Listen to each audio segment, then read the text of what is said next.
All right, everyone. Rumors of Javier Milei's political demise are strongly overrepresented right now in the legacy media. Link in the description, archived, of course. Milei suffering a defeat, his party, La Libertad, of course, falling to Peronism in Buenos Aires. There's a reason why this is not terribly meaningful. Buenos Aires tends to lean towards that side anyway. So the fact that Milei's party would not have done well there, although it was worse than expected, is not terribly surprising, honestly. Milei has other, sort of bedrock foundations for his particular politics. Also, considering the fact that the economy in Argentina is soaring, and things are generally going a lot better than they were before, I can't really imagine a scenario in which his party doesn't maintain dominance. I doubt that the left wing is going to be able to make some sort of bizarre resurgence. Now, of course, they've got people embedded in the deep state in Argentina the same as they do in the United States. So they will try to fudge election totals and stuff like that. There's going to be a very high need for election monitoring in Argentina come the next elections. And that much is painfully clear. But I think that he'll manage. He is a charismatic. He seems to have done a good job, mainly in Argentina. I've spoken with some people from Argentina, and most of them seem to agree. They don't always agree with everything that he's doing, but reduction of bureaucracy, especially, was a hit. Afuera, and stuff like that. So the economy has stabilized. The currency is doing better. People are reasonably well employed. Things generally are looking up for a nation that at one point was a major world economy, but under decades of leftism slowly slid down the list until it was like, well, you've got a good development index. Things are okay there, but you get a lot of economic problems, a lot of corruption, and you're not you could be twice as wealthy as you are, except for these policies that you've imposed that have crippled the country's economic machinery to the point where that's not possible. Milei said, afuera, I'm going to get rid of all of this junk. Yeah, we need a ministry of men's skirts or something like that, like stupid shit, stuff that you don't need to waste money on. He's like, yeah, go away. Yeah, you fired tens of thousands of people. And lo and behold, they managed generally to find private jobs because unemployment hasn't skyrocketed through the roof. We need more Javier Mileis in the world, actually. The people of Argentina are basically showing us the way.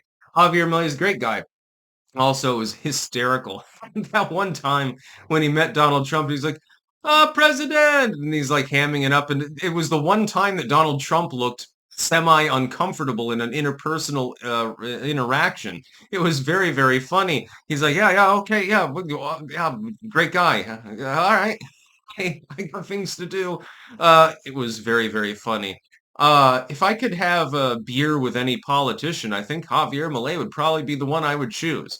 Dude's hysterical. He'd probably start talking about economics or something like that and laughing about the socialists and how they're all doomed, which they are.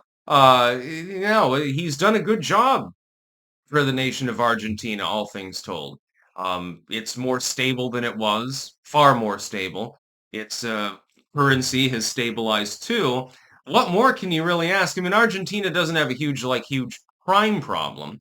It doesn't really have a border crisis or anything like that. Most of its problems are economic in nature. It doesn't have to fear invasion by the Brazilians or the Chileans or anything like that. But it does have to fear its currency tanking or something like that. Millet correctly looked at the situation, diagnosed the problem, and instead of treating it symptomatically, which is what leftism does, he decided to treat it at its source. This is the difference, by the way, and it's an interesting thing to think about. I wonder if any of you have thought of this before. Probably some of you have. Left-wing economics treats a symptom. The economy is sick. You're treating symptomatically. You have systemic unemployment, so you try to subsidize job creation. You have systemic poverty, so you try to subsidize certain basic goods so that people have food and stuff like that. You've got an anemic business structure, so you use centralized investment to try to prop up businesses. This is treating symptomatically. This is what pharmaceutical companies do. They don't want to cure your fucking disease. They want you to be sick for the rest of your life so they can keep handing you pills. That's leftist economics. Right-wing economics is treating the source, the actual disease itself. You no longer have to worry about the symptoms, you have to get rid of the disease. The symptoms linger for a while you're treating it. There is a lag. There is a period of time of struggle. You're still sick, but eventually you are cured of the sickness. Well, now no more symptoms. I mean, you may feel a little hazy once in a while anyway. It doesn't matter what economic system you use, but the central source of your suffering is now gone. That's what Javier Milei is doing. So left-wing economics is modern pharmaceuticals. Right-wing economics, and again, I'm not a right-winger, although on economic issues, I definitely lean right. I'm not going to deny that, obviously. Not a conservative, I'm not a moralist, but yeah, paying less taxes and having less regulation is a good time for all. There should be far fewer laws, for example, and things like that. That would be treating the actual disease, trying to expunge it entirely. You've got a sickness, some chronic ailment, and it makes you cough a lot, and you've got blood in your sputum, and you're all congested and stuff, and you feel miserable. Well, you can hand that person some pills that'll cover up the symptoms, but the disease is still there. It's still there. And so it flares up once in a while, and they skip the dose or something like that. If anything goes wrong, all hell breaks loose. Right-wing economics is different. It treats the disease at its source.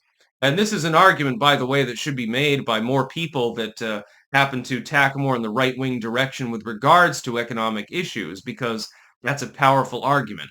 It's also one that is 100% apt. We see this in Argentina. Hell, we see it in the United States. We've seen it in other countries too. And sometimes that treatment that will cure you is not happy. You got cancer. Well, we can give you morphine to ease your pain or allow you to smoke weed and stuff like so you can keep food down, but you still got cancer. Sorry, you're still dying. Or we can blast you with radiation or maybe fill you with toxic chemicals. It will make you feel like shit. You're going to lose your hair. You'll be all fucked up. But in the end, we're hoping to cure the cancer. No more cancer. Therefore, no more cancer symptoms. See? It's a simple A and B strategy. It's one of the few sort of vaguely dichotomous arrangements actually within world politics.